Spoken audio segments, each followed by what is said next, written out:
Hey YouTube, Jonathan here, Kilpatrick Land and Livestock. It is December 24th, Christmas Eve, so Merry Christmas everyone. It's an absolute winter wonderland out here. We had a warmer and moist air system come through and left all this hoarfrost on the trees, so it's just gorgeous. It's about 25 degrees, so it's actually warmed up quite a bit from the 0 degree and the negative weather that we were having. So yeah, I wanted to give a little update and do a video on bale grazing the sheep and goats. I've been kind of a little bit quiet here because I've been playing around with the bale grazing here for the last month and kind of wanted to get an idea of what I was doing at least a little bit better before I shot a video. But now I think I've kind of got a system down, and I kind of wanted to share what we're doing here west central Minnesota. So there's 80 head here, 30 goats and about 50 sheep. I just put the rams and bucks in the other day. So we'll have middle of May, late May babies. So here's one of them that I bought. He's a little bit an older ram, came with a set of ewes that I bought this fall, and he's been getting right to work. There's another one over here that I'm actually borrowing, and I'm really impressed with this guy. He's a younger ram, but he is solid. Dorper Katahdin cross. He's a little woollier than I like, but he's got the muscling that I want. And then there's a Boer buck in here somewhere bringing the goats. I don't know where he went. I'll point him out if I see him. So anyhow, yeah, bale grazing. I might do a couple of different videos and break it up. So as you can see, I've got hay set out ahead of me here. And then you can see back, that was the last bale that I literally just moved them to these new bales yesterday. So I had a fence right here, picked up the fence, and I'll talk about that, how I've been doing the fencing, and I'll show you some things I've been experimenting with. But they're still cleaning up this last bale. But what I've been doing, these are really big bales. They're 5x6 round bales that I got. And I picked up a couple cattle panels. And what I'm doing is using those kind of as a hay feeder. I'm wrapping them around the bales. And so initially, I just tried to see if they would eat the hay through the square holes there. But they really weren't able to get to it. So here's a tape measure. These are like 8x6 squares. And I tried doing that, and they really weren't able to get enough consumption. So then what I started doing is you can see I've cut one of the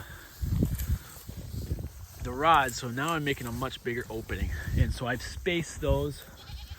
I think this is the one, yeah. So on the bottom, I've got them every other. So there's one opening, no opening, opening, all the way around, and then it alternated. So the next row up, so there's an opening there, and they kind of just staggered them.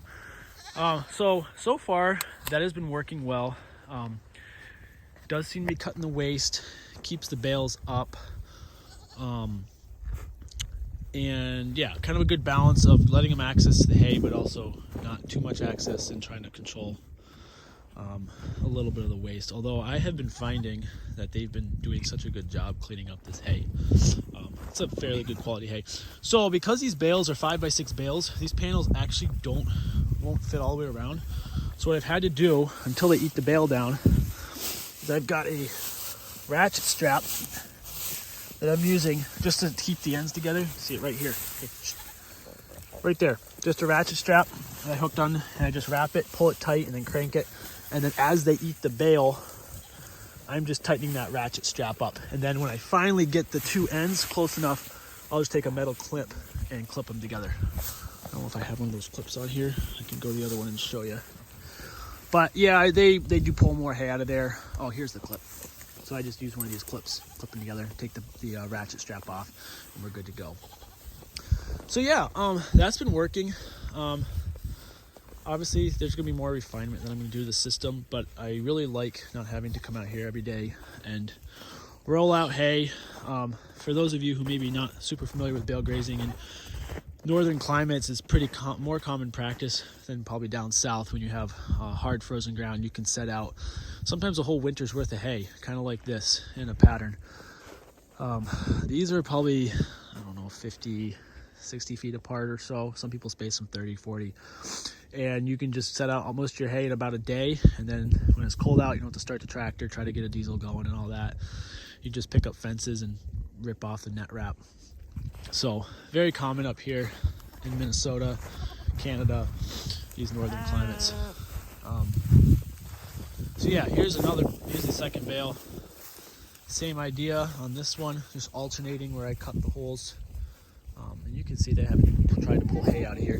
One thing I have noticed though, on some of the bales, because sheep and goats are not quite as strong as say cattle are, if you do have an outer coating of like hay that's either rained on or a little bit moldy or kind of, you know, stuck together, I have taken my hay fork and peeled off like the first layer, and just so that I can get to so it's a little bit more, yeah, so it's a little easier for them to get at, just because they're not as strong as like a cow, and because I am restricting their access to the bale with the panel.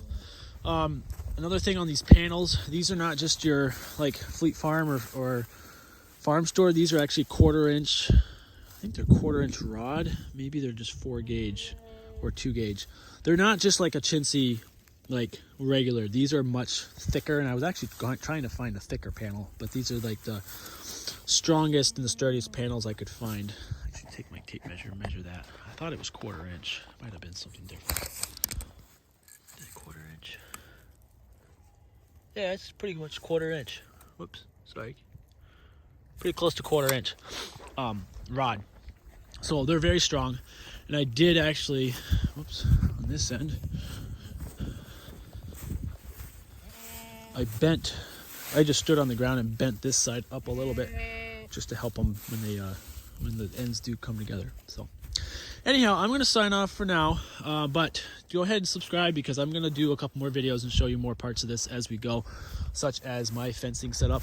I got some stuff I'll talk about, how I'm using the nets on frozen ground. This gives you an idea of how I'm doing it, what nets I'm using, and I'll talk about just overwintering in general now that I've got a month and a half under my belt here, and we've been through some pretty cold weather. We've been through -15 with up to 40 mile per hour winds. So I can talk about my windbreak and the water. So yeah, go ahead and subscribe, like and subscribe, share with friends that you think would enjoy this content. And in a couple days, I'll shoot another one and drop it, part 2 to this. So yeah, Merry Christmas, everyone. Enjoy your time with family and friends, and we'll be back with another video here soon.